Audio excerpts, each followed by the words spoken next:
नमस्कार दोस्तों, welcome to my channel easy learning. दोस्तों, आज हम लोग जानेंगे भारत के राष्ट्रपति और उनसे संबंधित अनुच्छेद के बारे में। जो देखा जाता है कि हर एक एग्जाम में राष्ट्रपति से संबंधित अनुच्छेद है जो पूछे जाते रहते हैं, तो एग्जाम में हमको पता होना चाहिए।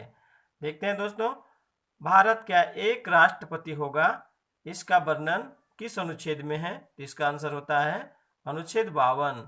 कार्यपालिका शक्ति राष्ट्रपति में निहित होगी, इसका वर्णन कहाँ है? तो इसका आंसर होता है अनुच्छेद 53। राष्ट्रपति का निर्वाचन होगा, इसका वर्णन कहाँ है? तो इसका आंसर होता है अनुच्छेद 54। निर्वाचन की विधि क्या होगी, या इसका वर्णन है अनुच्छेद 55 में। राष्ट्रपति की पदावधि क्या होगी, तो इसका अनुच्छेद 56 में वर्णन है। अगर पुनर्निर्वाचन की स्थिति होती है तो पुनर्निर्वाचन की प्रक्रिया का वर्णन है अनुच्छेद 57 में।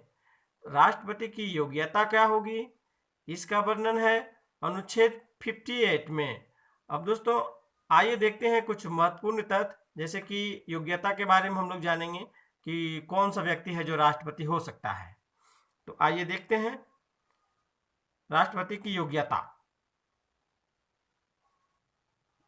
तो राष्ट्रपति की योग्यता में सबसे पहला जो आता है वो है कि वह भारत का नागरिक हो और उसकी उम्र जो हो 35 वर्ष की उम्र पूरा कर चुके हैं और लोकसभा का सदस्य निर्वाचित होने की योग्यता रखता हो और चुनाव के समय में कोई लाभ का पद धारण नहीं करता। लेकिन कुछ ऐसे पद हैं जिसको कि लाभ का पद नहीं माना जाता है, जैसे कि अगर वो उपराष्ट्रपति हैं तो उसको लाभ के पद पे नहीं माना जाएगा। किसी राज्य के मंत्रिमंडल में मंत्री हैं तो उनको भी लाभ के पद में नहीं माना जाता है। आगे देखते हैं पद की शर्तें। पद की शर्तें क्या होगी, इसका वर्णन है अनुच्छेद 59 में। शपथ की प्रक्रिया होगी, इसका वर्णन है अनुच्छेद 60 में। इनको हटाने के लिए जो प्रक्रिया अपनाई जाती है उसको बोलते हैं महाभियोग की प्रक्रिया। तो महाभियोग की प्रक्रिया क्या होगी, इसका वर्णन है अनुच्छेद 61 में। राष्ट्रपति के स्थान पर नियुक्त व्यक्ति की पदावधि। राष्ट्रपति के स्थान पर नियुक्त व्यक्ति की पदावधि क्या होगी, इसका वर्णन है अनुच्छेद 62 में। और सबसे बड़ा पावर जो माना जाता है उसमें से एक है क्षमादान। तो राष्ट्रपति को क्षमादान की जो शक्ति प्रदान की गई है इसका वर्णन है अनुच्छेद 72 में। राष्ट्रपति मंत्री परिषद के सलाह के अनुसार कार्य करेगा, इसका वर्णन है अनुच्छेद 74(1) में। और राज्यसभा में 12 सदस्यों को मनोनीत करते हैं, इसका वर्णन है अनुच्छेद 80 में।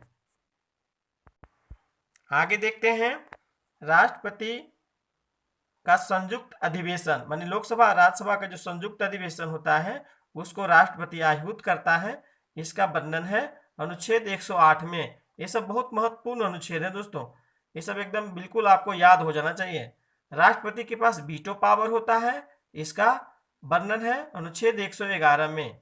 राष्ट्रपति को अध्यादेश जारी करने की शक्ति होती है, बहुत ही महत्वपूर्ण और इम्पोर्टेंट पावर में से एक है।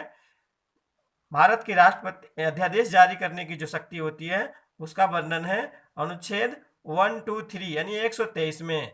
राष्ट्रपति की सर्वोच्च न्यायालय से सलाह लेने की शक्ति है।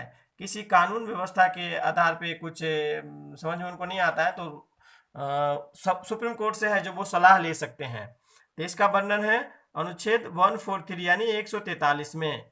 और आगे है और भी महत्वपूर्ण अनुच्छेद देखिए दिख रहा है राष्ट्रीय आपात का जो वर्णन है वो अनुच्छेद 352 में है।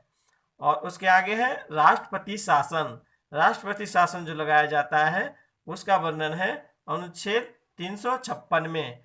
और वित्तीय आपातकाल लगाया जाता है उसका वर्णन है अनुच्छेद 360 में। यानी कि संविधान में 3 तरह के आपातकाल की वर्णन है। आगे कुछ और महत्वपूर्ण तथ्य देखते हैं दोस्तों जो आपके एग्जाम के दृष्टिकोण से महत्वपूर्ण होगा। देखते हैं दोस्तों राष्ट्रपति पर महाभियोग। राष्ट्रपति 2 तरह से हटाए जा सकते हैं, एक तो वह खुद पद त्याग कर दे या दूसरा महाभियोग लगाकर। राष्ट्रपति त्यागपत्र उपराष्ट्रपति को देता है और राष्ट्रपति पर महाभियोग संविधान के अतिक्रमण के आरोप में लगाया जा सकता है। अब सवाल है कि राष्ट्रपति पर महाभियोग कैसे लाएगा। तो राष्ट्रपति पे महाभियोग किसी भी सदन में लगाया जा सकता है। महाभियोग की लिखित सूचना राष्ट्रपति को 14 दिन पहले देनी होती है। जिस सदन में महाभियोग लगाया जाता है उसके 1/4 सदस्यों के हस्ताक्षर उस पे होने चाहिए। संसद के जिस सदन में महाभियोग का प्रस्ताव पेश होता है उसके 2/3 सदस्यों द्वारा पारित कर देने पर प्रस्ताव दूसरे सदन में जाता है। अब दूसरा सदन क्या करता है। दूसरा सदन राष्ट्रपति पर लगाए गए आरोपों की जांच करता है या करवाता है।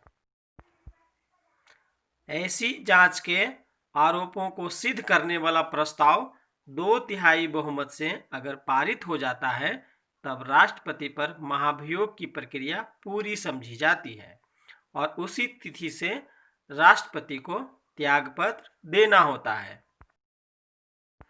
और राष्ट्रपति का जो रिक्त पद होता है वो 6 महीनों के अंदर भरना होता है।